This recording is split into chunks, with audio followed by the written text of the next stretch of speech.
এই যে একটা জামরঙা সুন্দর চমৎকার একটা জামদানি দেখেন, এটা হচ্ছে আমার জাম রঙের মধ্যে কি পরিমাণ গর্জিয়াস একটা জামদানি। এটা হচ্ছে গিয়ে আমার কি বলে ডুয়েল টোনের একটা শাড়ি। এই যে দেখেন, এটা হচ্ছে ডুয়েল টোনের শাড়ি। এই শাড়িটার কাজগুলো দেখলে আপনারা বুঝবেন যে আসলে এক একটা শাড়ির পেছনে এক একজন তাঁতির কি পরিমাণ কষ্ট হয়। এক একটা শাড়ি করতে দুইজন তাঁতির 2 মাস 3 মাস করে সময় কিন্তু লেগে যায়। কেন লেগে যায়? কারণ হচ্ছে এই শাড়ির কাজ এত পাতলা সুতায় কাজ করে এরা, মানে সুতার কাউন্ট 84 কাউন্টের সুতায় যখন এরা কাজ করে তখন হচ্ছে গিয়ে এই কাজগুলো ফুটিয়ে তুলতে অনেক পরিশ্রম সাধ্য এই কাজগুলো।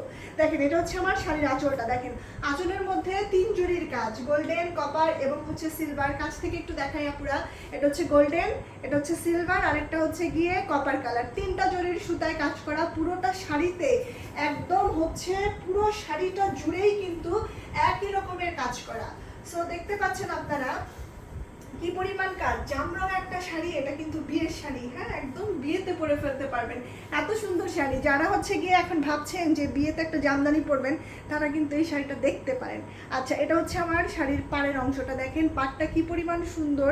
এভাবে হাত দিয়ে দেখাই কেন, হাত দিয়ে দেখালে আসলে বুঝবে যে শাড়ির টেক্সচারটা কিরকম, আসলে কিরকম মিহি সুতায় বোনা। এটা হচ্ছে রেশমের জামদানি এবং পাড়টা মানে কান্দাটা দেখেন, এটাও কিন্তু 3টা জরির সুতা, গোল্ডেন, তারপর হচ্ছে কপার, সিলভার, 3টা জরির সুতা দিয়ে কিন্তু এই কান্দাটা করা হয়েছে। এবং এই শাড়ির ডিজাইনটা যে কি পরিমাণ সুন্দর দেখেন, পুরো শাড়িতে একদম গর্জিয়াস করে কাজ করা এবং যথারীতি এটার ঘুড়ি হচ্ছে মাত্র 1.5 হাত।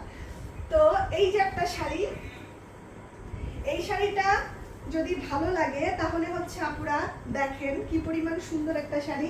এবং এটার সাথে কিন্তু ব্লাউজ পিস আছে, প্রত্যেকটা শাড়ির সাথে 84 কাউন্টের প্রত্যেকটা শাড়ির সাথে হচ্ছে আমাদের আলাদা করে ব্লাউজ পিস থাকবে। এই হচ্ছে আমার শাড়িটা, এই হচ্ছে আমার শাড়ির সাথে ব্লাউজ পিসটা।